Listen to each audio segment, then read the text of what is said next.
Welcome to Commander Central episode 52, where we are going to talk about the Izzet and Jund Commander decks. It is also Lands. yeah. Lands kind of matter. They're in the deck. They're in the I'm deck. sorry to cut you off, No, but every no. time I hear about the Jund deck, it gets me. I think that's the universal consensus on the internet. What's the internet? And we'll get into that. But first, talk about some games we played and maybe some other stuff. I am Dana. I'm Max. And I'm Chris. And this is Commander Central, our last episode of our first year recording. Episode 52. That's a big deal. That's a big deal, yeah. So next week will be 53. Will be our first episode of basically the second year. And we're going to go into what our plans are for the next year. Basically, before episode 100, we're going to talk about what we want to do. And then we'll talk about some other things. We're not going to have like a main show topic. We're just going to kind of do some small mini topics in addition to that. So what we're good at, not talking about Magic. Right, exactly. Just random stuff, which will make those guys happy on YouTube who are like, you guys didn't get into the show topic until minute 37. We didn't get into the show topic till a minute, so 60 minutes, Episode 45 454. seconds. Yeah. And to be fair, like I get that. Like, Yeah, if so you're do listening I. to Magic, I get that. But also, we get enough people who are like, I like listening to you guys BS too, so that you can't please everybody. Anyway, first of all, let's talk about games this week. Any fun games get played? We were at GP Minneapolis last weekend. We were, and we played quite a few played games. a ton of games. And you won a ton of games with Dramoka. You did. I tuned Dramoka at the GP. So what did you tweak and added to it? I know you spent more money than you had anticipated. I spent way more money than I anticipated at GP Minneapolis. I brought like $100 in cash, and eventually my check card got busted out. I bought a foil mana crypt from Eternal Masters. Oh, yeah. For Dramoka. Why didn't you just get the invention? The invention's like $100 more No, than the invention Judge is- foil, I think. The Judge, I saw one Judge foil for $200. The EMA one was $160. The invention is almost $400. It's like $375. It's ridiculous. And I had already spent If you didn't have to buy a new router, you could have bought it. Right, exactly. the router was afterwards. I did not know I needed one. No, but I essentially picked up some creatures from M19. I picked up a Resplendent Angel. And then I also picked up Teferi's Protection because I never bought the Edgar Markov deck. I want to mention this briefly. Our buddy Blake we went with, Blake got there and walked over to, I don't even know what vendor it was. Neither do I. Who had like $1, like a bulk box out if you could pick through it. It was like 2 for $1 or whatever it was. Blake spent not long either. It wasn't like he was there all day. He spent like 20 minutes picking through the bulk box and picked out a bunch of stuff. Yep. And then like waited an hour or two, went back and gave it to them back to the store he picked it from for like $100 in credit or something. Yep. Out of their own bulk box. He found like a $40 foil for 50 Like a cents. $40 winds of word of the wind or something. Yeah. And he found the blue enchantment, the Kindred Discovery. Yes. That was in like there. That's a $10-ish card, but he found a bunch of stuff that he then traded in to the same shop for credit. So that was a pretty That's valuable. real shady. Right. That is MTG finance That at its exactly right purest. there, right. So yeah, that worked out nicely for him, I thought. Otherwise, I just bought a bunch of Battle Bond lands because they're good, and I didn't have... We're not supposed to say that. We've been chastised for telling people that they're good.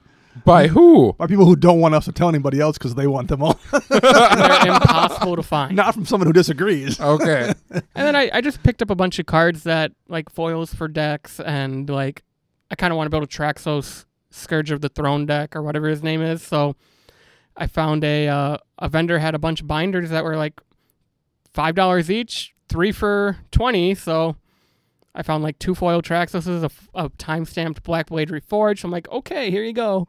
So Max is building his artifact deck now. I am building an artifact deck, not the one we're going to be talking about in a little bit. Right, yes. I played quite a few games. I wound up trading into a original promo Wasteland that I wanted for a deck. That's really the only big pickup I made. I actually grabbed one of each of the Battle Bond lands as well because I wanted one more of each. And I got I got the promo, I've now just forgotten, Umezawa's Jitte, which is the art that actually has Umezawa on it versus like just the hand holding it up, which is the card I wanted. Yeah. So I got that as well. Games we played there, we'll touch on briefly. We played a bunch of games. I had one I want to touch on quickly because I shouldn't have won it, and I wound up winning a game with my Arvad, the Curse deck, where I was at 20 life, and someone had a really strong board state I was playing against. It was actually Savannah, our shop owner, was playing her Atraxa deck. And she had a bunch of things out with a bunch of counters on them, including an Ob Nixilis Unshackled, where if you search your library, you take 10 life. Yep. And I had no creatures in play at this point in time. So I had to, I'm going to get killed next turn, so I had to tutor up a board wipe. But I didn't have enough mana. I had 5 mana in play at the time. So I had to Demonic Tutor, lose 10 life, and then go get Toxic Deluge because I didn't have enough mana to cast Damnation. So I had to go get Deluge, and then Deluge for 8 to wipe the board. So I went from 20 down to 2. And you won. And I was able to come back and win because it came back around, and I wound up casting Cabal and something else. And then as everyone's trying to rebuild, I gained enough life to get back up to like 12 or 14, and then stuck the original Odric. I was able to swing through because no one could declare blockers, and I was able to win the game because of that. Love it. Love Odric. He's my main man. So that felt good. Why don't you play Odric anymore? He's in Todric. Both of them are. I think you took the deck apart. Because it's mono white, and yeah. It is what it is. Yeah, I played a lot of games with Jamoka that day. You did. And I feel bad. I was in a game with our listener, James, who we mentioned last week. Yeah. He met us at GP Minneapolis, and Patrick Sapola of Commander Time Podcast and EDH Rec. The Ginger Rat King? The Ginger King of the Rats. King of the Rats, there we go. And it literally, I think I equipped Jamoka with Blackblade Reforge. I had a Mirari's Wake in play. And I looked at both of them. I said, well, I can kill either one of you right now, so I'm just going to roll a die with commander damage. And I did, and unfortunately the luck was not in James's favor. And I could see Patrick trying to calculate. He goes, I don't see it. I'm like, I berserk. He goes, oh, yeah, I ended up doing like 36 commander damage with Jamoka, and I think I also casted like the green +3/+3 spell, and I can't remember it right now. Hunter's Prowess? Yes, I cast Hunter's Prowess beforehand and then berserked, so I drew 36 cards.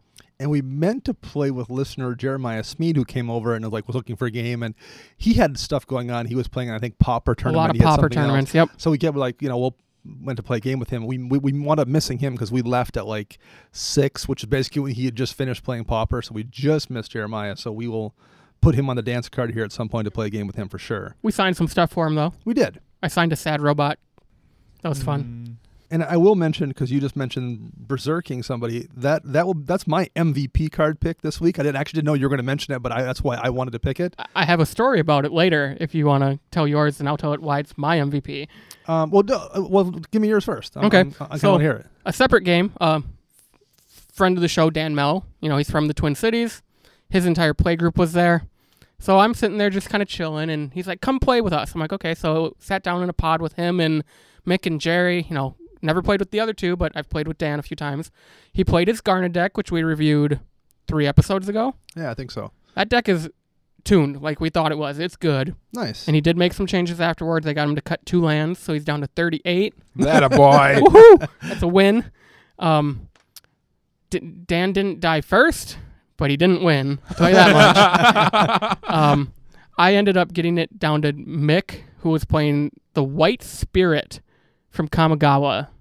Oh. The dragon spirit that lets you bring spirits back. Yeah. And I was playing Jamoka. The mono white player out-resourced me. Yeesh. I had about 14 cards left in my library by the end of the game. And the reason Berserk is my MVP, and it also gets a shout-out to its tag team partner of Eerie Interlude. Because Berserk destroys the creature. You don't sacrifice Correct. it. Yep. So in my second main phase, I Eerie Interluded Jamoka because I'm like, I need a blocker for whatever you have building up. And then I just stack the triggers like, oh, that's tricky. I'm like, first time I've ever done this, but it works. And then, he locked me out of the game because Jamoka ended up costing me like 24 at one point, and I just couldn't keep up. So, Mick, good game. Good game to all 3 of you. It was fun to play with you guys. Well, you killed me with it. I think it was last week in a game with Jamoka. Oh, yeah. And then I have 1 Berserk in a deck, and Den deck, and I killed 1 person this week with it.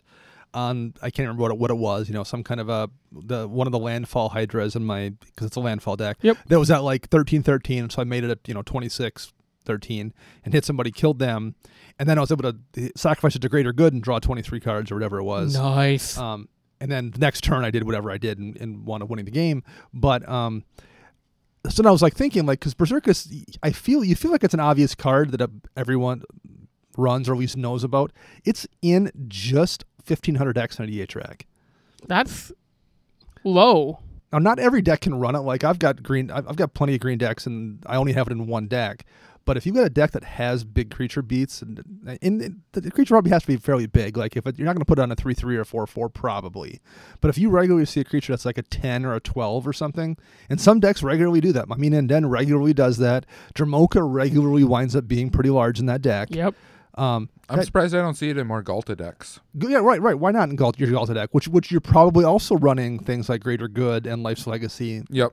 This fall. So on top of killing somebody, even if you just use it to like double a creature's power to then sack it and draw all the cards in the world, it's great. Oh, it's just a really good card. It's easy to do tricks like you mentioned, like with Eerie Interlude. You can save the creature too plenty of times. It's instant speed, so like you can kind of do it as a trick. I don't know. I think it's a really good card. I've seen it. I've very rarely not seen it be like super impactful. And I'm not going to say it should go in every deck or even most decks, but just take a look at your deck if it's got big beats in it, because it's a really, really good card. Well, literally, up until that point, I always thought it said sacrifice the creature. You didn't? Yeah. I didn't realize it said destroy. So yeah. really, if you have anything that gives your big beater indestructible in your deck, it should be an include. I mean, a Darksteel Plate, if you're playing green-white with like the indestructibility enchantment, anything like that. An Avacyn, Angel Hope. If you're playing some kind of a Karametra Enchantress deck where your Karametra is routinely, a 20-something, sometimes you need that extra damage to poke through and just end somebody. Nylea, God of the Hunt, pump her a bunch of times, and then you only need 1 mana left for that. And then Berserk. you'll need 1 for Berserk. It's not like you need 6 mana to use it; it's 1 to use. So that's my MVP for this week, and I'm glad Max had a good anecdote for it as well. Social media, what do we got this week? Well, we asked about cycling lands. Yes, and we got a ton of feedback. Oh, lots of feedback. We're actually going to discuss this next week during our big social gathering. Yeah, in addition to like the future of the show, we're going to do a bunch of like little mini topics where we'll spend 5 minutes on a couple different things. That's one of the things we're going to talk about next week as well. Yeah, I was very thrilled at how many people responded, and it was like almost immediate. Yeah, we had a bunch of stuff from people on cycling lands, so that's cool. So we'll get into that next week. Yes, we also have a contest that ended a couple days ago, but Max. So our contest, which ended a couple days ago, the Judge Foil Pendlehaven for Twitter, the Judge Foil Merchant Scroll for our Patreon people. We will be announcing those next year on our first episode of, I guess, season 2. I've never filled in the season box in Libsyn, and I'm not going to go back and redo season 1 because that's going to be a lot of pointless work. Right. So next week we'll have winners, and we'll announce a new contest for the month of August as well. And it'll be some maybe a little bit of a bigger contest since it is our 1 year we'll do celebration. We'll do something kind of nice for that. So, maybe. Depends. Sure. Alrighty. If you like the show, you can support us on Patreon by going to patreon.com/Commander Central, and I think it's CMDR Central, to be honest. Yes, it is. You can search either one. I think we get found either way. I always wondered about that because when I go through the social media on where to reach us, as I'm about to here, like Twitter and Facebook and YouTube, sometimes I say Commander Central, or I say CMDR Central, and I'm like, I wonder if it makes a difference or not. I don't know. I think I've searched for both ways, and I've always found it, so I would assume it probably works for most people. We always say we always usually just say Commander Central when we're talking about it ourselves. Yep. But well, we can kind of give a little anecdote here. Sure.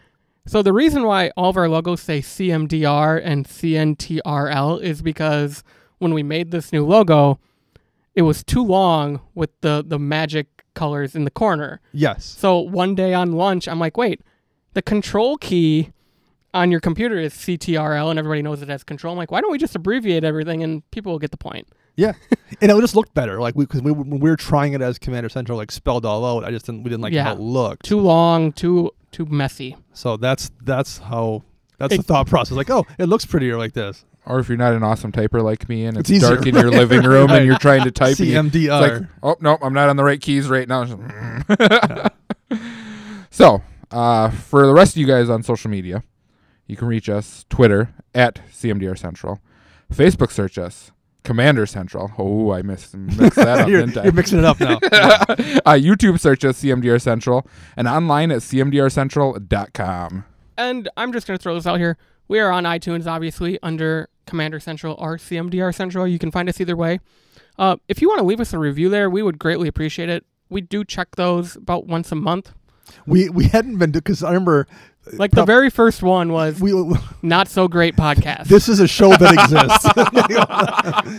But we've got some good reviews since then. We've gotten a lot of good reviews since then, and we appreciate the people who leave the reviews. And I've been doing some digging. The reviews help us get it pushed up in the rankings of the games and hobbies section. So maybe one of our goals for end of year 2 would be break the 100. Yes. Because like Command Zone is like in the top 25, I think. Yeah. Brainstorm Breweries in the top 50. So, I mean... And they'll probably go even higher as a result of my guest appearance on Brainstorm Breweries episode that aired last week. You mean they had the beauty and the talent, from EDH Redcast? They had Matt Morgan and myself and as Joey. well as Joey on there. There's Joey, but right, whatever. We let Joey come on. You all got threatened with being fired, though. So. We did. We got threatened, and I got made fun of, I think, slightly less than Matt and Joey on the course of the episode. I don't think you got made fun of at all because you had to deal with the bleeding meth head. So. At one point, I tried to redirect back to talking about the Merfolk Enchantress, and Jason's like, "We're done talking about that." It was great. I think that was the closest I had to getting shut down. So yes, it would be nice to be on that list somehow. So even if you don't use iTunes regularly for like your listening, because people use Stitcher, they use whatever. If you want to take 30 seconds and go to iTunes and look us up and give us a rating, that would be really appreciated. Yeah, we would definitely appreciate it. Even if all you write is, "This is a podcast that exists." Yeah, I mean, in my opinion, even negative reviews are good reviews because it helps us to move forward and better ourselves. But positive reviews are way, way better. Right? Also, side note, I was doing some digging last night.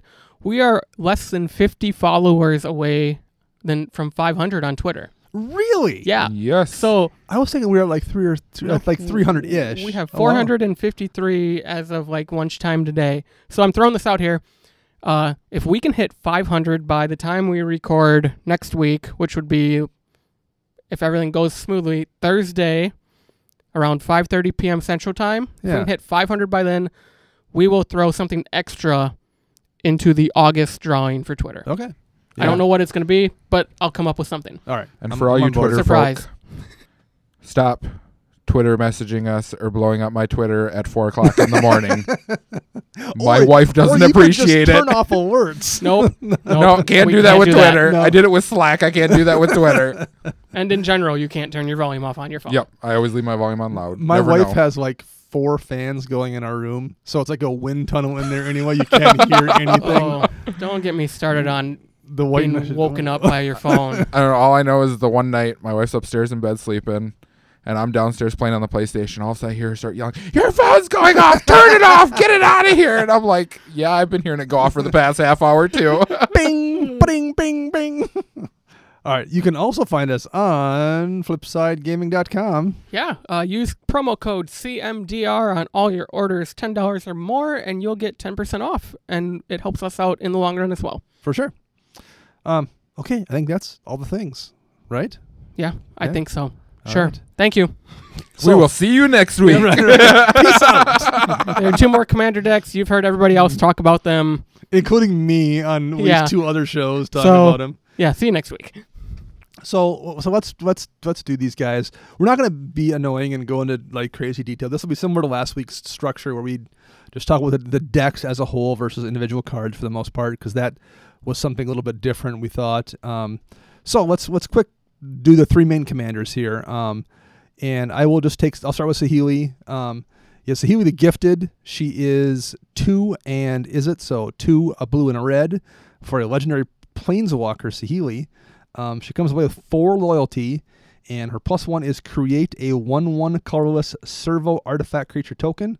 She's a second +1, which says the next spell you cast this turn costs 1 less for each artifact you control to cast it. And she's got a -7 that says for each artifact you control, create a token that is a copy of it. Those tokens gain haste and exile them at the beginning of the next end step. So Saheeli is better than the original. And she's a pretty solid commander. We won't say anything else because I want to kind of address these 3 all together. So, Max, what's the next one? The next one would be Brutaclad, Telchor Engineer, 4 red and a blue for a 4/4 legendary artifact creature Artificer. That's a little weird, but whatever. I would assume there was no more room in the text line between legendary creature, legendary artifact creature, Artificer that they couldn't put like a mere Artificer or something on there. We have a Chromanticore problem here where they couldn't fit legendary on the line. Like the art makes him look like he's like half goblin, half sliver, half mirror almost. Yeah. Too many halves, so that'd be like a third. So he is a 4 Math. Not today, please. He is a 4/4. Creature tokens you control have haste. Well, that's cool. Yeah. At the beginning of combat on your turn, create a 2/1 blue mirror artifact creature token. Then you may choose a token you control. If you do, each other token you control becomes a copy of that token. So if you've got a bunch of clue tokens, in this case 2/1 mirrors, but really anything, if you've got clue tokens or whatever you've got, you can make them into a much scarier token until end of turn. I like. So I think that's pretty good. We'll cover that in a few minutes. Chris, how about Twanos, Urza's Apprentice? Twanos. Yeah, you just said the name. Why am I reading it? So strictly just red-blue. So 2 casting costs general. Haste, red-blue for activation, tap. Copy target activated or triggered ability you control from an artifact source. You may choose new targets for the copy. Mana abilities can't be targeted. He's a 1/3. Interesting. So that's kind of similar to, we had a mono red, is that Kirkesh? Yes. Onaki Ancient. But that was only activated abilities, I think. Correct. All right. So your initial impressions of, well, let's talk about the 3 commanders first. We'll kind of do these 2 out of order. So what do you guys think of the 3 commanders? Brutaclad's the boss. I think they're all fairly decent. I do too. My first thought, and I think I mentioned this on EDH Recast, but I'll mention it again here. I think they all kind of fit 3 different roles. I think Saheeli's easy. Not as a character. Wow. But as your commander, like that's really, really basic. Like your +1 makes you a thing. Her both her +1. She either makes a thing or she makes a spell cheaper to cast. And you make tokens with her ult. She's got she comes and plays with 4. She's cheap to cast. I just think like if you've never played an artifact deck before and you want to like dip your feet into the water of playing Izzet artifacts, you can't screw this up. It's value without being really difficult. You play her, you get some value out of it. Play her again, get more value. There's just no way to screw it up. I definitely think she is the Izzet artifact basic general that everyone's been looking for. She's like baby's first Artificer. Yeah. But that's fine. Like that's a role that can be filled. Artificer 101. Right, yeah.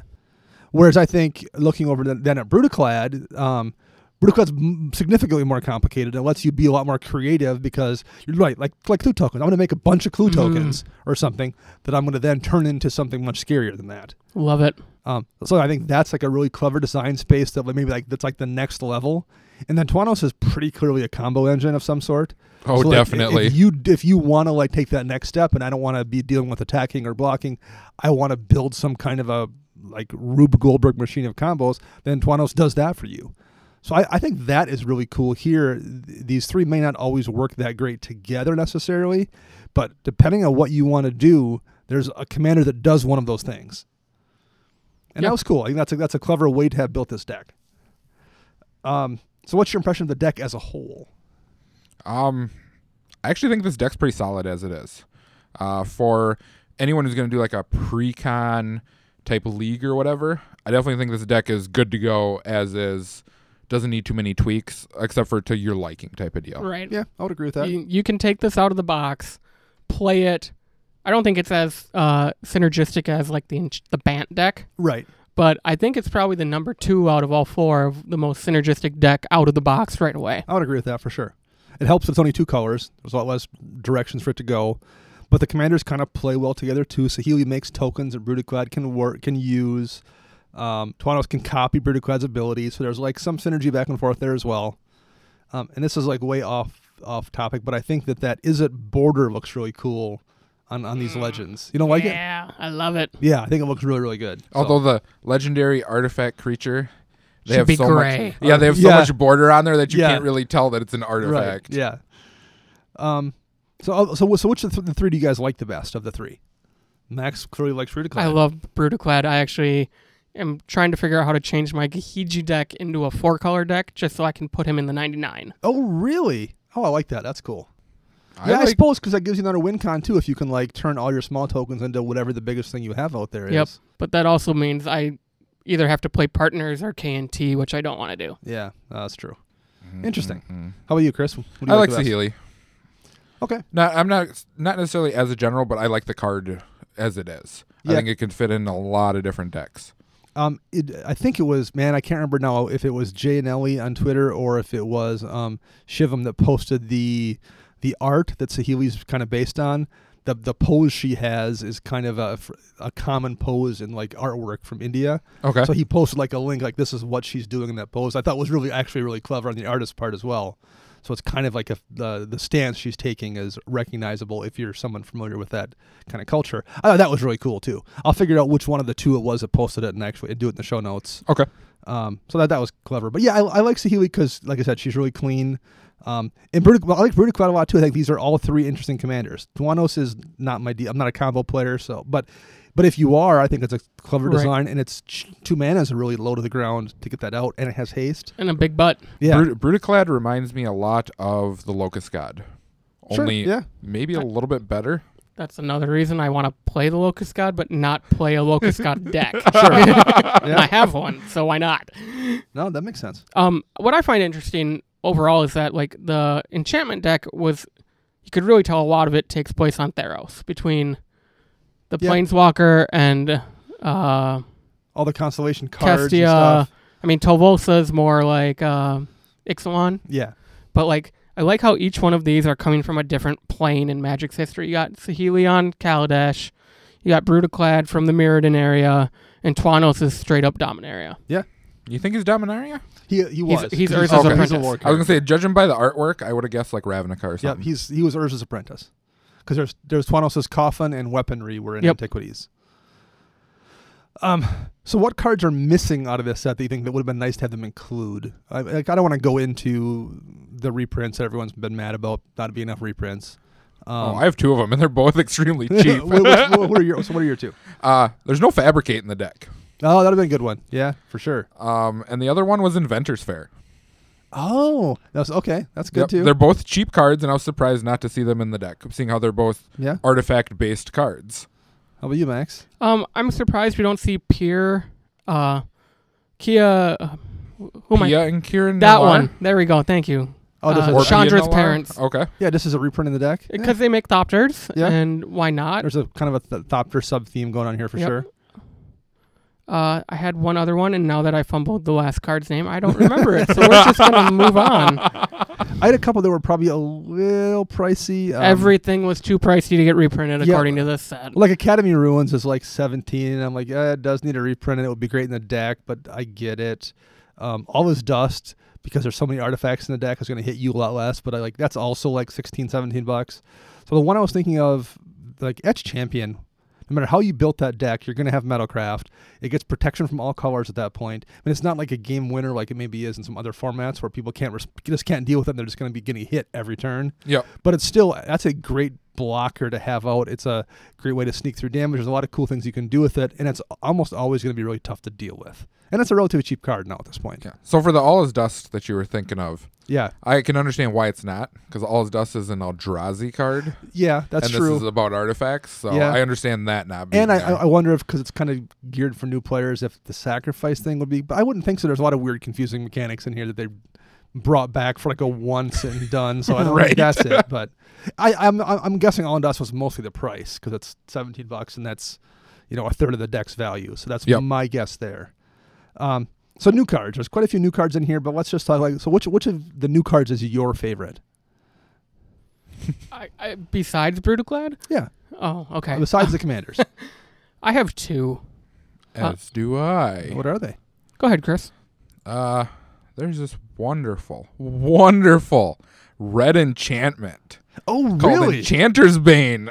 So for you, those of you who don't know, it's a 2-mana enchantment, and I'm trying to pull it up right now. My computer's being a little irritating with me. Max has got it. Want some help? Sure. Shoot away. It is an enchantment for 1 and a red. At the beginning of your end step, target enchantment deals damage equal to its converted mana cost to its controller unless that player sacrifices it. Mono red enchantment removal. At the worst. That's a nice omniscience you have there. Right? That's a nice Phyrexian arena you have there. Yeah. I don't know if it functions so much as removal, because I would say most of the time people are just going to eat the cost unless it's something huge. It's Red's way of trying to deal with it, I guess. The first thing I thought when I saw this, that would be annoying in Mogus. Right? Right. I mean, where it can kind of be removal, but if it's not, who cares? You're just still trying to deal damage to everybody. Or in like a Rakdos Lord of Riots, where they want to be dealing damage to somebody. So, although I think is it end of turn or upkeep? I missed. End of turn. Your end step. And your end step. Okay. So probably not as useful in Rakdos then, but. The only downside to this card is the fact that if you are the only person with an enchantment out, you got to hit 2. But I kind of like that. It kind of feels a little bit red too. It's a red thing. Impulsy. Yeah. How about you, Max? Chris, you had a second one. I do. It's actually in a couple of the decks, but I didn't mention it before. But Forge of Heroes. It's a land that taps for colorless, and then you're gonna have to cut this. My computer's just like acting up like a stupid little brat. It comes in untapped. It taps for colorless. Choose target commander that entered the battlefield this turn. Put a +1/+1 counter on it if it's a creature, or a loyalty counter if it's a planeswalker. I don't love it, but I think if you are playing a planeswalker out of the command zone, you probably want it. Yeah, I mean, it's as a new card, I think it's pretty good. Yeah. I don't think the +1 is that useful because you have to keep it untapped and use it, just put 1 counter on. Although maybe in a Traxo where then it turns into 2 with Proliferate might be a different thing. Yeah, it's a better the other land that they were printing. Opal Palace. Yes, I think it's better than that. Opal Palace does scale, so like the more you have to recast your commander, the more it gets. But the fact that this lets you throw that extra counter on your Planeswalker commander is really, really useful if that's what you're playing out of the zone. Like I said, attracts any way to make sure your creatures start with a counter so you can then proliferate it up is really, really useful as well. How about you, Max? What are yours here? My first one is going to be Endless Atlas. The 2-mana... It is a 2-mana artifact, and it says 2 tap, draw a card, activate this ability only if you control 3 or more lands with the same name. So mono red or mono white, that's good enough. I think maybe fringe case mono black too. I mean, I know you have all your sorcery speed spells, sometimes you get to the point where you can't afford to pay the life too. Right. 2 to tap to draw a single card is a little expensive, but it beats like dropping a Staff of Nin on turn 6 or later. And I did see somebody make the point too that a lot of times in Boros decks, people run a ton of basics because they're still wanting to run Blood Moon in Boros. Yep. So then maybe there you can have enough basic lands to still use it in a Boros deck as well. For the most part, I think you're limited to monocolor. But yeah, that's a solid card. Jame Day Tome for half the cost. And you don't got to probably do much to hit it in those mono decks. True. Mm-hmm. Yeah, I like that card. My second one is Varchild, Betrayer of Keldor. Yeah. It is a legendary creature, human knight for 2 and a red, 3/3 power toughness. When Varchild deals combat damage to a player, that player creates that many 1/1 red survivor tokens. Survivors your opponents control can't block, and they can't attack you or a planeswalker you control. So that's a little bit of a pillow fort effect in red, which I really like. And almost a goat effect, I guess is what I'd call it. And then when Varchild leaves the battlefield, gain control of all survivors. So if you wait a blink Varchild or something, you get those tokens back. So Varchild is just going straight into Tajik for me because why not? Yeah. encourage people to a little bit of chaos as well. Yeah. Yeah, I like that. The two I like Loyal Apprentice. Number one, I like Lieutenant just in general. And Loyal Apprentice has Lieutenant. It's 1 in a red, so it's cheap to cast for a 2/1 human artificer.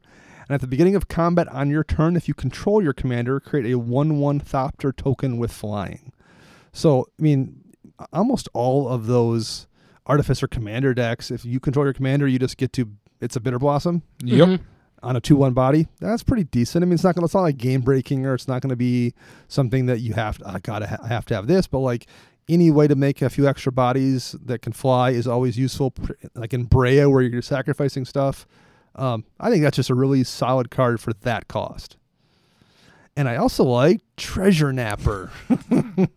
Everybody loves this one's Treasure so Napper. horrible. Everyone does. Just because, again, like people are talking about running it for like ramp. I'm going to take your soul rings and have some ramp return. And I don't know if I would do that necessarily, but if you're playing, like I said, the Brea deck where you've got sack outlets, take those soul rings and use them to burn in Brea. Like I think for sure in Brea you want this.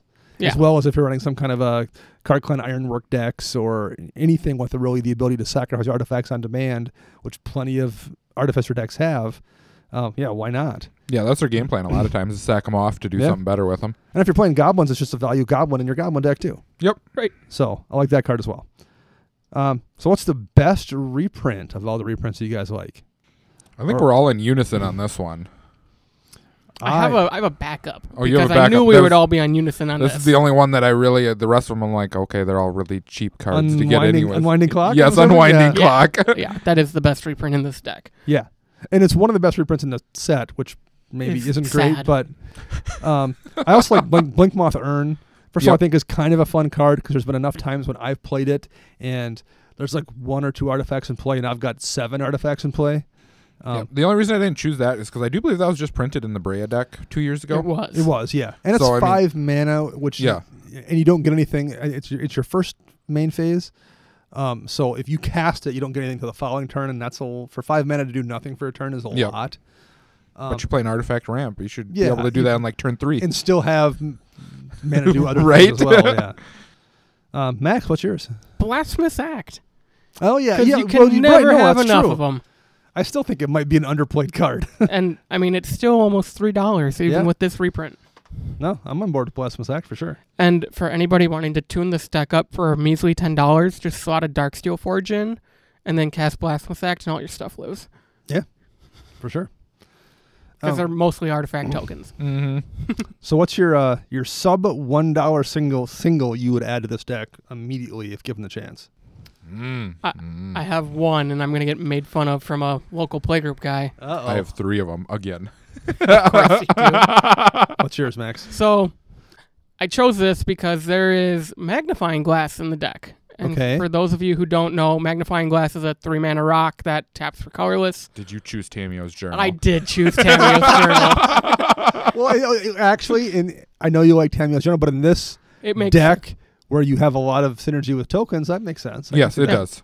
Brutaclad turns all your clues into Thopters or 2/1 mirrors, and then you or turns all your other tokens into clues. And then you use all your mana from Blink Moth Urn to draw all the cards. You go. No, that's a good one. I like that one. Chris, what do you got here? I can't believe I guessed that. The Magnifying Glass, that's what gave it away. Right. Yeah. Right away, I put Fabricate on here because I definitely think this should have been in the deck, no matter what. It's a relatively cheap card. Yep. Then I have Goblin Welder. Oh yeah, and that just got reprinted in the Brea deck. The mono red. I think it was in the mono red Duretti deck. I don't think it was in. I know it was just reprinted in Elves vs. Goblins. Okay. The newest. So yeah, it's a relatively cheap card, but so there's no reason they couldn't have included that. That would have made sense. It was also in the anthology, I think.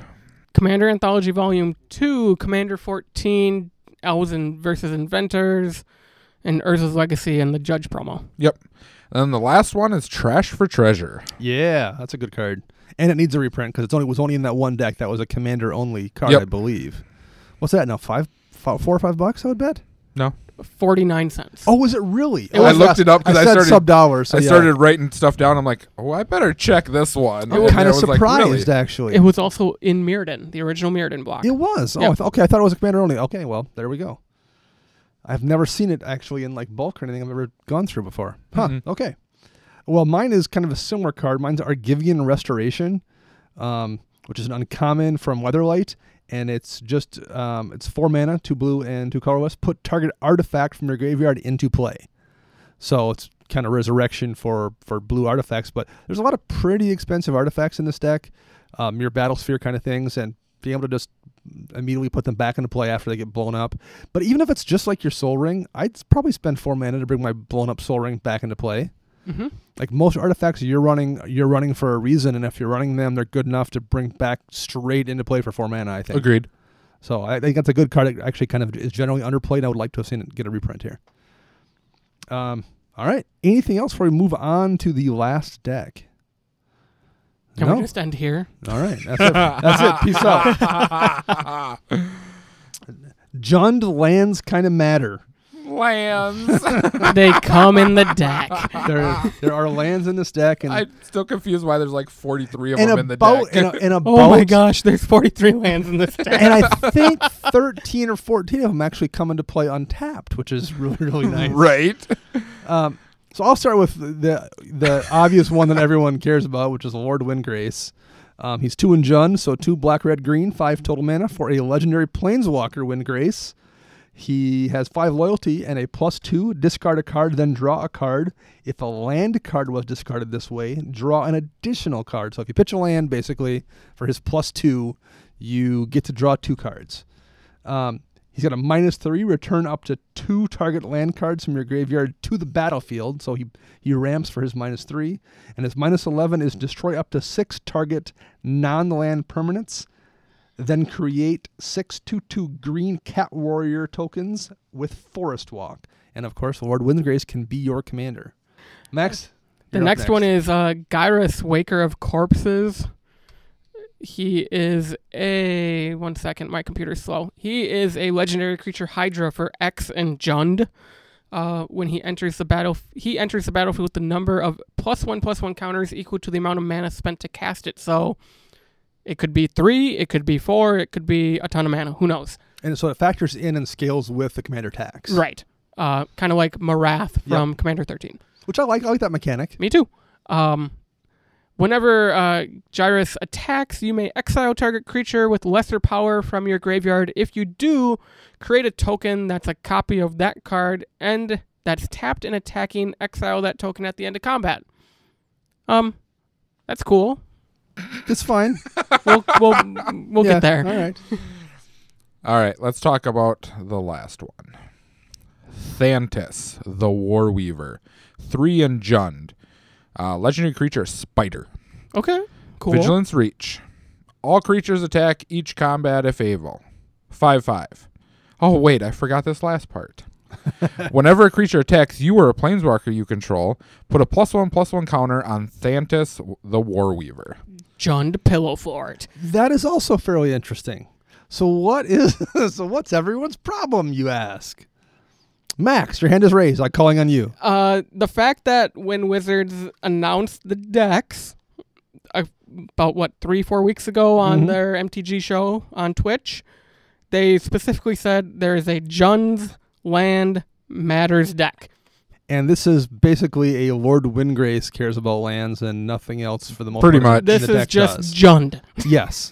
This is Jund, which good is fine. stuff. So I mentioned this before we started, but like if this deck came out in 2013, if this was like the 6th deck in 2013, everyone would be delighted. Oh, yeah. Because the cards are all good, it's all interesting, and this is what we were accustomed to back then for commanders, 3 commanders that didn't really care about one another and did their own thing entirely separate of what they were supposed to be doing. But we're kind of out of that place now. Right. And then we saw Lord Windgrace, like, oh, that's exactly what people wanted for Jundland Commander. Certainly the next 2 cards must also be in the same vein, and they were not. Nope. So that's the real problem here, I think, is number one, it's expectations to a degree. I think people had expectations. Yep. And of all the themes, I think this was the one, I guess people wanted the Artificer too, but they were really, really excited for a Lands Matter commander. Especially in Jund. In Jund, especially. You don't have that. I mean, I guess you could use Prosh or another Jund commander, but like you have Gitrog and you have like Angry Omnath, but you don't have something that mixes the two, and this was supposed to be it. And it was. Lord Windgrace is that. Like, he'll be a perfectly good lands matter commander for Jund. And I will never cast him.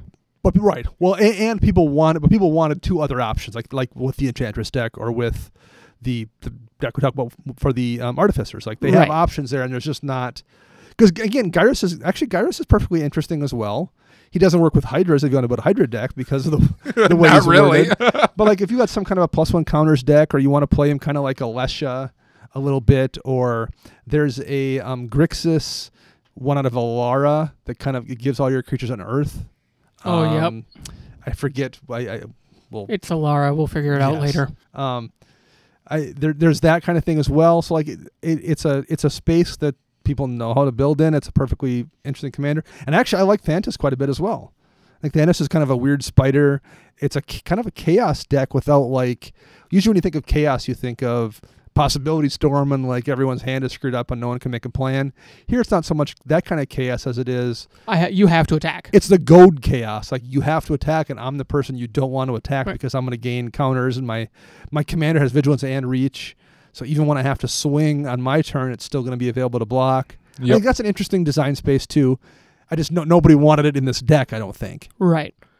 So like here are my nitpicky complaints above what everybody else has already said on other podcasts, and Dana just kind of said. I'm not a fan of Lord Windgrace's -11. I know this is an introductory product, and I really wish they would just remove the non-land clause from it. I think if this is a lands matter deck, I don't want my opponent to have lands. And you're in the perfect colors for land destruction. Exactly. And it's a -11. That takes... He comes into play at 5. You can't doubling season him. Well, I mean, you can to get up to 10, but you can't like instant doubling season him. Yeah. The fact, and like I said, this is this is a product for new players to buy, play out of the box to introduce them into the Commander format, which we all love, and I want that too. But they got to learn that lands die sometimes. Yes, lands do die sometimes, and for -11, not being able to ult him off of doubling season, or I guess you'd need doubling season and peer from Battle Bond to be able to ult him immediately. Yeah. The new land that lets you put extra counter on your commander when he comes into play. I think removing the non-land clause is perfectly fine. Because it's not a mass removal. No, you get 6 things, and if you're in a 4-player pod, you're not going to pick on one solo player. You're going to probably do 2 apiece, or get rid of that Maze of Ith from that guy that's maybe already tuned their deck, or girl. Sorry, everybody. So that's just my little nitpicky complaint. Dana, you hit the one for Gyrus. It doesn't work with Hydras. Yeah. I would love to build a Jund Hydra deck, and this doesn't do it. By the way, I meant Cedrus the Trader King, or Cedrus the Trader King is the one I was thinking of with Unearth. But I do like Thantis. I mean, a Jund spider, that's where all your spiders are, and we haven't had that yet. So I think this is what everybody wanted Ishkana to be from Shadows over Innistrad, and we didn't get it. But you can play Ishkana in that deck. You can. And you can play... Surprise spiders! Dragonlair Spider. Dragonlair Spider. Because there's a couple of spiders in Gruul as well. So there's a few things you could do. They typically have the black activated ability for something. Like actually, this is probably a better... If you wanted to play tribal spiders, I'm sure Thanos is fine. Right. Yep. I wish it was 5 mana instead of 6. 6 is a lot. I also... It is. But you're in ramp colors, so... I also wish it was maybe like... And maybe this is too overpowered for an introductory product, but put a +1/+1 counter on all creatures you control, or all spiders you control, or something like that. All spiders would be pretty cool. Right. Yeah, that would help a lot. All your spiders are going to get big. And if you're playing Spider Tribal, you're not... You need all the help you can get. Right, and you're not playing like in that cutthroat of an environment. Most of them are like 2/5s. Yeah. With reach and death touch or something. I like that all spiders get the counter. That's cool. That would have been a good one. Because it doesn't change, it doesn't make Thantis any weaker. She still gets the counter when attacked, but it also helps you the option to play Tribal Spiders as well. I like that. That would have been nice. I mean, a single removal on Thantis, and there goes your strategy. Yes. Yeah, no, I like that. All right, so what cards are we kind of missing from this deck, do you think? Aside from all the... No. Chris, I have a big one. What's yours? Lands matter. Yeah. The Gitrog monster is not in this deck.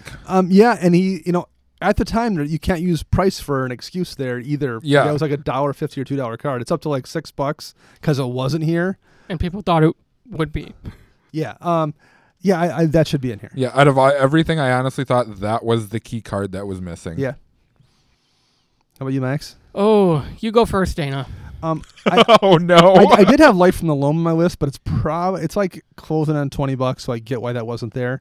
The one I thought about was Ghost Town, which I run on my Mina and Den deck, which is a land, but you can choose to bounce it back to your hand on someone else's turn. So basically, you can Are you always. Sure Ghost Town's not on the reserve list? It is not. Okay. I know checked. it's an old card, Yep. so It is not. So it gives you basically a way to guarantee a landfall trigger every turn, which is really useful.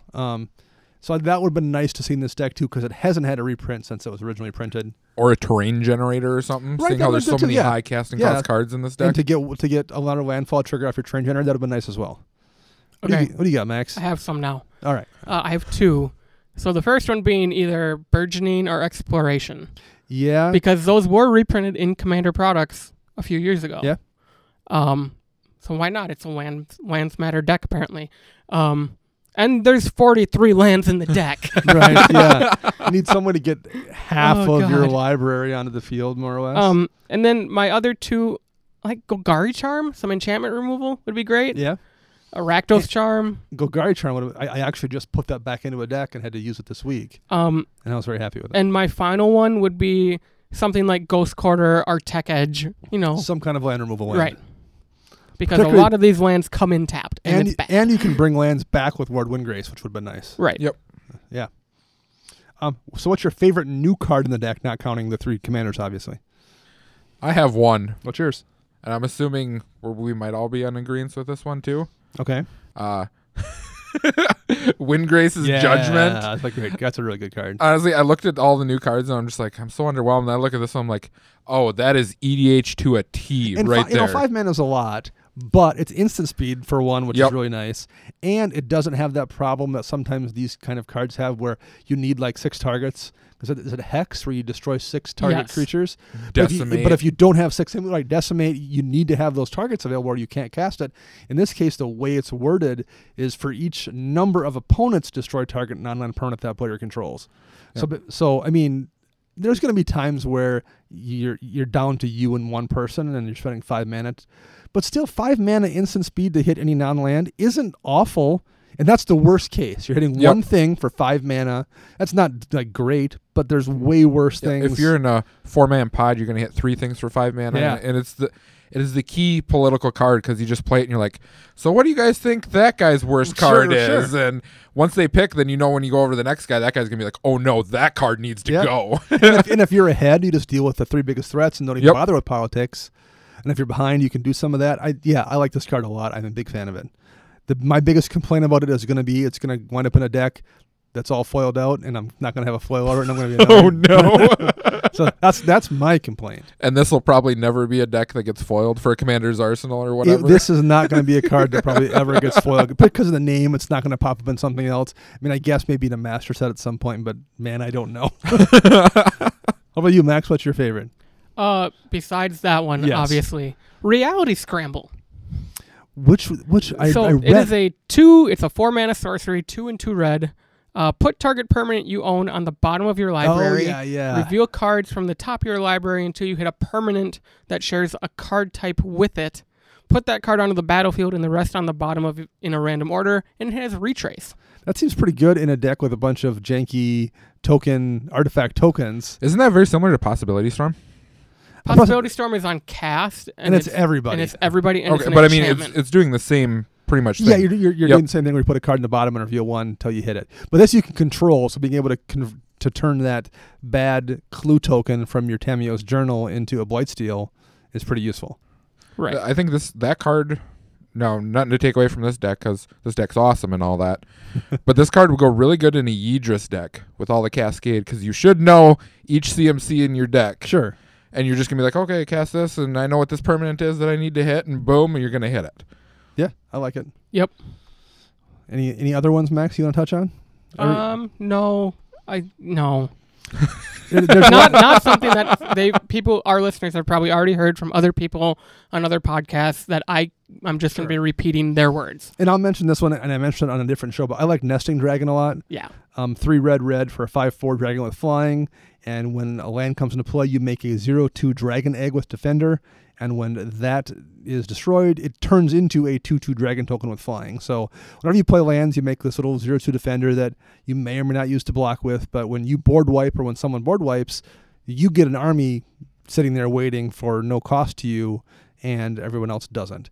And you're probably going to be like, it's the way landfall. What I like about landfall is you're probably just going to be doing landfall stuff anyway. If you're playing a deck, you're going to be ramping lands probably. So the thing you're already doing is just generating you extra value. And in a landfall deck where you're doing more of it, it's even more value. So I'm a fan of that card. Reprints. What's your favorite reprint out of this deck? Well, I want to talk about a card that's getting reprinted first. Okay. Budoka Gardener. Yeah, I was a little surprised to see the old Kamigawa. Yeah, didn't they say they despise the flip cards like that? I assume it's kind of the Chaos Warp thing where they're like, well, it already exists, so let's not pretend it doesn't. Okay. I was just wondering because I do remember reading up, I do believe it was on Twitter about Morrow asking everybody, like what planes they want to go back to. And everyone voted Kamigawa was like the #1 most voted plane to go back to. So is this a hint for the future? Or? I think it's not, but I think it just fit the deck, and they're like, oh, we might as well reprint it. I get why you're thinking that because we got the Ninja in the Esper deck. We did, that's true. I think it's more of they don't really want to revisit it for Standard, so let's just put it into a bunch of supplemental product. I do think you're right there. I do think that they will scratch that Kamigawa itch by releasing more Kamigawa stuff in Commander products. Okay. So, like, it wouldn't surprise me to see, a Tamio as your commander at some point down the road. I think they'll do more of these kind of things for Kamigawa, but I would highly doubt we go back there in Standard. I don't ever want to play that again. No. So, Max, what's your fave? I'm a fan of Seer's Sundial. In this deck, it makes sense. Right, and that's why I'm picking it. In this deck, it makes sense. It's a perfect card for, like, an intro player, too. Oh, yeah. It's this artifact that draws me cards when I play land. That makes sense. Yeah. Like, in a tuned version of the deck, you probably don't keep it. But for a new player, I like it. It explains what the deck is doing in an artifact and rewards you for it. To a degree, actually, my card is kind of similar. Death Reap Ritual was a card that I have always, #1, liked anyway. And in this deck where you've got... Yeah. Maybe not in the Lord Windgrace version of it, but it winds up kind of being a Phyrexian Arena. And in the right deck, it's better sometimes because there's some decks that are intentionally doing a lot of creature destruction, and you can oftentimes draw more cards in Arena every well. Like Death Touch Tribal? It's really good in that deck. I draw a ton of cards off it. So another card, I'm not sure if this was a reprint or not. I was actually going to look it up, but it just popped in my mind. But Rocky Tar Pit. Pretty much it's a crappy fetch land. Yeah, those are out of the original Mirage, I think. Yeah, they are the Mirage slow fetches. Yeah. I wouldn't have mind seeing these more of them, I guess, for newer players who don't have access to $40 fetch lands or whatever. Or $50 $60 fetch I was lands. being nice with $40. Right. But I mean, something like that, just because the land doesn't come into play tapped, and most people can get their hands on shock lands and stuff like that. So, and you're in colors with Urborg, so like deck doesn't come with an Urborg, but you don't always have to crack it either. You can just use it for mana. Yeah, those are. I don't like those lands, but I agree for new players, they're good. I'm on board with that. All right, last question. What $1 single would you want to add to this deck? Well, I had 2, and then my second one is $2 apparently. And I was what's the $2? What's the $2 one? Traverse the Uvenwald. That's right. Oh, that was that's not from last year. Shadows over Innistrad. Oh, but Shadows. It lets you search up a basic land card and put it into your hand, and then if you have Delirium, you can search for a creature. So I'll go grab Dantis or the Hydra. For 2 mana, for 1 mana at sorcery speed. Does that see some modern play, or is that just price per mana? Okay. It's in Jund. What's the other one? Sylvan Advocate. Oh, yeah. It's a 2-drop creature that... 2/3. With 5 lands, he becomes a 4/5. 6 lands. Was it 6 lands? He becomes a 4/5. So that's just a nice early game drop. And he has Vigilance. That's why I like him.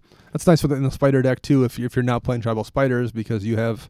I want to be swinging out and want to have bodies available to block on crack packs. Tribal Vigilance. I want to see it one day. That would be so annoying. That's called Odric Master Tech. Not Odric Lunarch Marshal, and just give all your creatures Vigilance. All right, Chris, what's yours?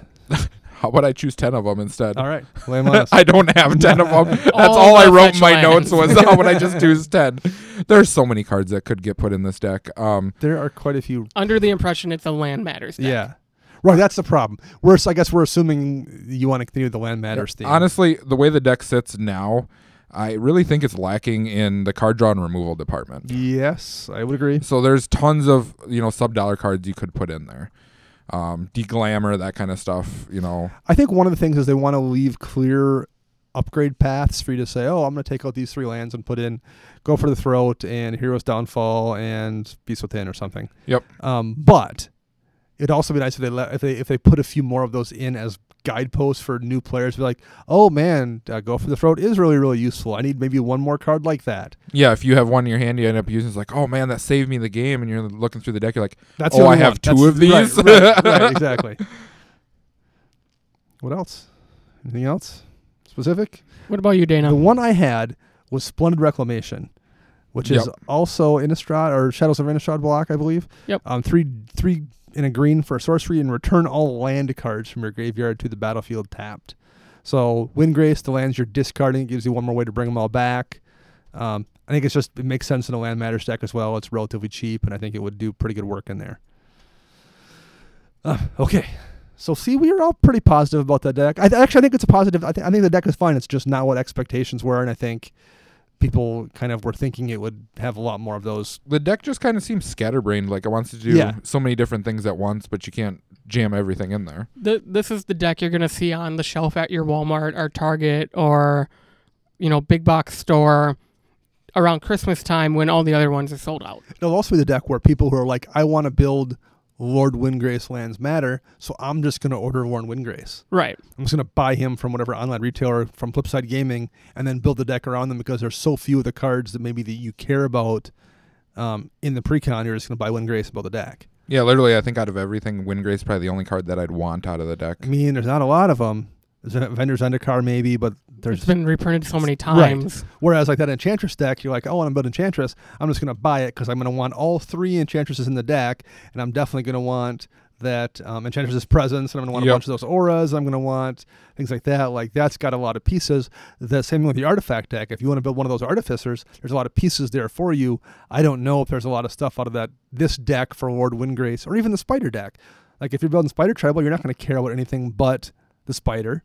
Right. If you're trying to build some kind of a graveyard reanimation deck using the Hydra, I don't know if you care about the rest of the cards in the deck. You're just going to want to buy that Hydra. So, that's not ideal. But I think all told, we've got 3 really good decks and one that just feels like it was undercooked. That's pretty all right. We'll take it. Doesn't it seem to happen every year, though? There's always one undercooked. Usually it's the Boros deck, but I guess this one has red, so like, there's no white, but whatever. Right. Kind of fits the bill. So yeah, I'm happy with it. I think the new cards, I think we said this last week, the new cards are awesome. So, you know what, if that's the worst if we can say that about every set, I think we're in okay shape. Agreed. Totally agree with that. All right, I think we're going to wrap it up because you guys have been hearing probably plenty of Commander pre-con talk on other podcasts. And I think we've touched everything we want to touch on here. Yes. We'll be back next week with episode 53. A year in review. In order to say, it's not even going to be like really a year in review so much as it is like kind of our year in review, talking about the podcast and some small topics that can't make their own show up.